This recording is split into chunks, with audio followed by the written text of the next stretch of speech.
Fakultas Sastra dan Bahasa oleh Abdul Latif Anwar. Bermakmum di belakang kiai.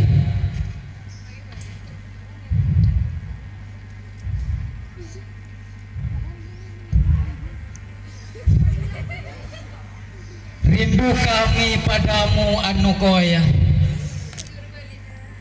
adalah rindu padang sabana.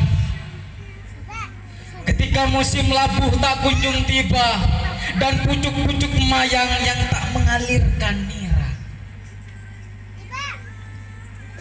Rindu kami padamu Anukoya adalah rindu awak bahtera yang meniti resah sepanjang kembara sebelum angin tenggara menghantarnya ke ujung dermaga.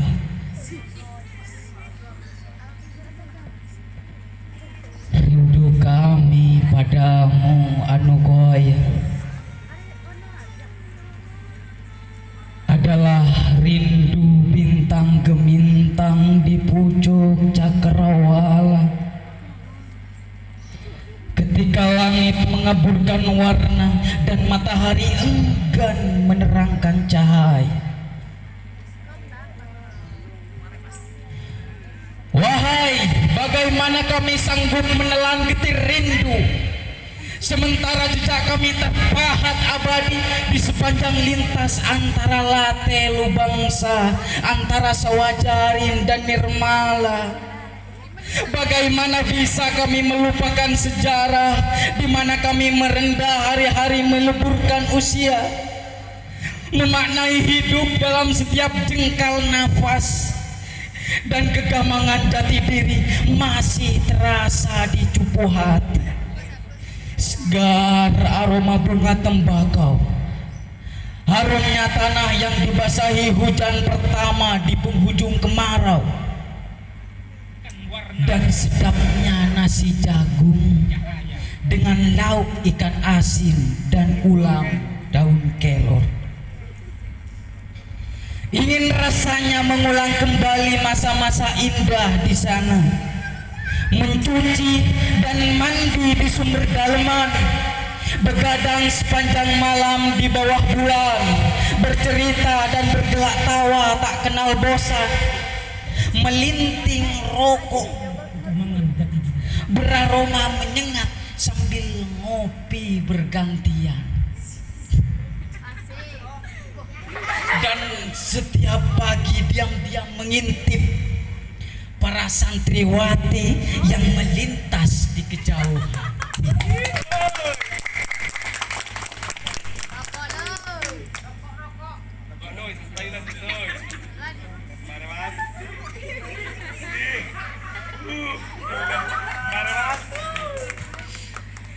Bagaimana mungkin segala kenangan bisa terlupa sementara air sumur yang kami minum langsung dari timba mengalirkan rindu di seluruh darah, menjadi sumsum yang bermekaran di tulang belulang, menjadi daging yang menyerbak di siantero badan, menjadi nafas yang mewangi di sepanjang kehidupan, menjadi ruh yang menebar aroma dupa di relung-relung kehambaan.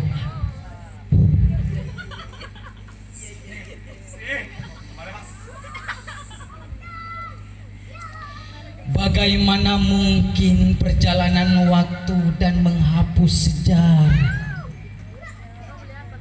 Bagaimana mungkin perjalanan waktu dapat menghapus sejarah? Padahal huruf-huruf Al-Quran telah terpatri dalam didi hati kami, mengguratkan asma Allah di palung-palung jiwa. Setiap dini hari kita dibangunkan rinai merdu gelam ilahi yang setia mendesau di antara mimpi dan bulir embun pagi. Saban hari kita duduk bersama menyimak lafaz-lafaz kitab yang dibaca para kiai. Menjelang senja, kita pun bersiap diri di musola, menunggu jamaah sholat dimulai dengan zikir dan bait-bait sholawat. Wahai, kita adalah makmum para masyayikh an-Nuqoyah. Di belakang beliaulah kita tegak dalam saf-saf ibadah. Ketika beliau bertakbir, kita pun menyambut dengan gembira Allahu Akbar, membubuhkan asma Allah di setiap degup jantung dan bernafas, bersiap melaksanakan dakwah yang diajarkan Rasulullah hingga di batas kekuatan raga. Ketika beliau rukuk, kita pun menunduk merendahkan hati.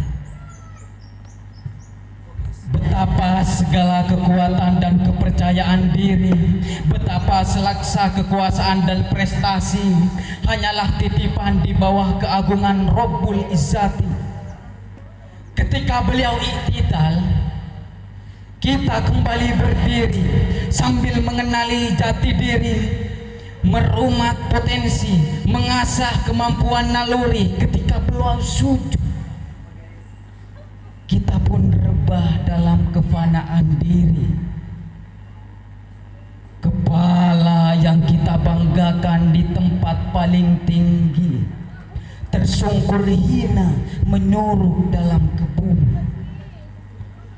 Waktu menjadi hening, ruang menjadi kosong, segenap daya menjadi tumbang, bahkan diri pun menjadi hilang.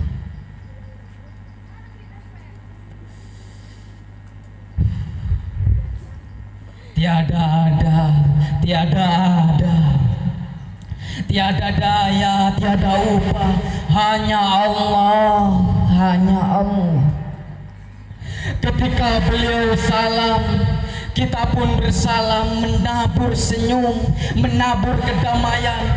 Betapa agama ini adalah rahmat, sehingga tak perlu disampaikan lewat arti kasar dan pantun, sehingga tak perlu dipaksa lewat caci maki dan bakar-bakaran.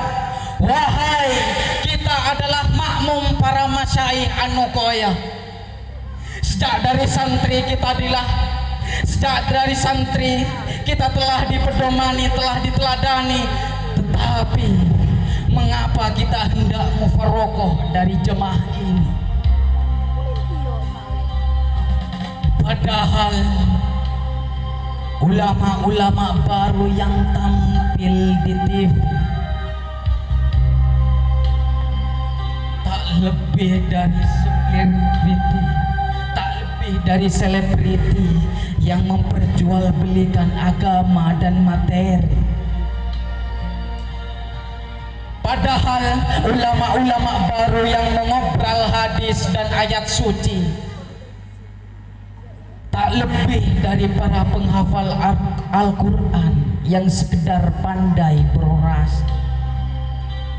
Padahal ulama-ulama baru yang mengaku pejuang sunnah tak lebih dari sekedar para pelawak yang memanfaatkan Islam sebagai aksesoris. Belum tentu yang hitam jidatnya lebih khusyuk sholatnya. Belum tentu yang lebat jenggotnya lebih tawadu hatinya. Belum tentu yang cingkrang celananya lebih diterima amalnya. Belum tentu yang getol memperjuangkan khalifah lebih murni niatnya. Belum tentu yang menuduh bid'ah dan kafir pada kita lebih dari ridho Allah ibadahnya.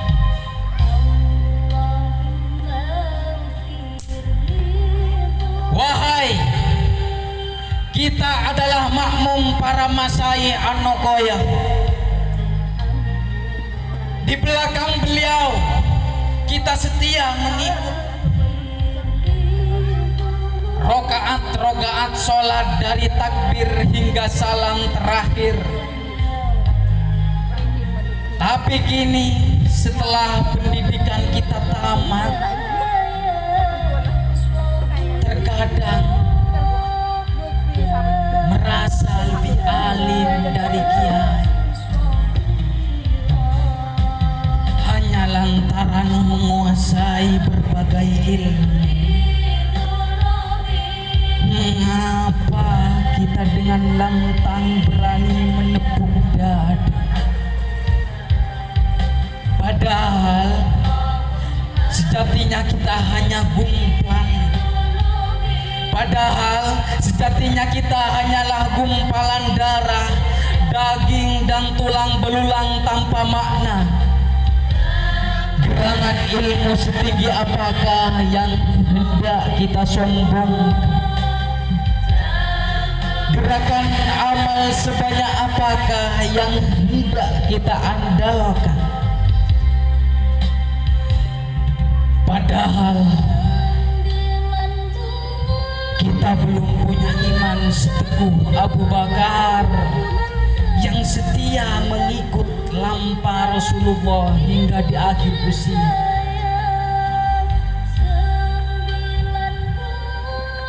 Kita belum punya hikmah perjuangan setegar Umar bin Khattab yang setia menjadi perisai Nabi hingga di akhir hayat.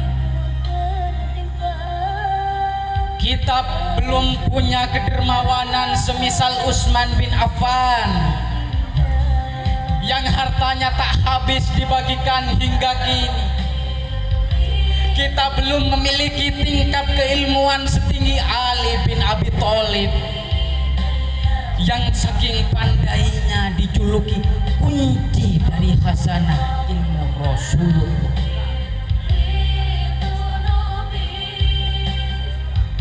Kita belum punya keperwiraan sekukuh para pejuang Badar dan Uhud yang rela menumpahkan darahnya demi tegaknya Islam fillah kalimatillah. Kita belum punya semangat dakwah sekuat Kiai Sorkowi Al-Qudusi yang rela berkelana dari satu daerah ke daerah lainnya untuk menyebar agama. Kita belum setekun Kiai Ilyas Sorkowi yang dengan telaten mengajari para santri. Kita belum segigih Kiai Abdullah Sajjad yang rela darahnya membasahi berti demi tegaknya NKRI. Bahkan kita belum seteguh pendirian Kiai Waris Ilyas yang lurus antara diucapkan dan apa yang dilakukan. Bahkan sungguh kita belum seistiqomah Kiai Ahmad Basir Abdullah Sajjad yang setia menjadi imam sholat dari dulu hingga usia uhud, yang ketidakhadirannya di musola menjadi tanda betapa sakit beliau sudah sedemikian parah. Wahai, kita adalah makmum para kiai anokohoi. Beruntunglah kita, beruntunglah kita yang sempat menjadi santri, karena setiap di sepertiga malam kita cukup mengucap amin. Betapa sangat perjuangan sang bunda. Para kiai lah yang menjamin bahwa kita didoakan setiap malam dan setiap munajat. Semua itu Tanpa kita sadari, kita telah banyak berhutang budi. Kiai tak pernah rela membiarkan orang lain jadi imam sholat jamaah, bukan karena tak punya wakil atau tak percaya pada yang lain, melainkan karena iktikad mulia beliau melainkan karena itikad mulia beliau ingin mendoakan langsung para santrinya di waktu istijabah. Karena beliau ingin memperhadapkan santrinya langsung pada Allah dalam rukuk dan sujud yang diimaminya sendiri, seolah-olah beliau hendak berkata, "Ya Allah, inilah santri hamba, inilah makmum hamba, ridhoilah kiranya. Ya Allah, ya Allah, wahai, bagaimana kita akan dapat melunasi hutang-hutang sengsara ini kepada para kiai, sementara setiap munajat, setiap doa-doa terus mengalir tanpa henti, tanpa kita sadari. Lalu bagaimana mungkin kita keluar dari ikatan jamaah ini, sementara diam-diam kita khawatir, sementara diam-diam kita khawatir bahwa timbunan dosa akan merejangkan kita di neraka. Dalam harap yang tersisa, kiranya tangan-tangan kiai akan menggapai jemari kita, seperti tangan-tangan para rasul yang perkasa mengangkis umat.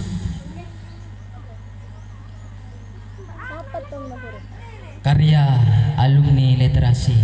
Wallahu a'lam. Assalamualaikum warahmatullahi wabarakatuh.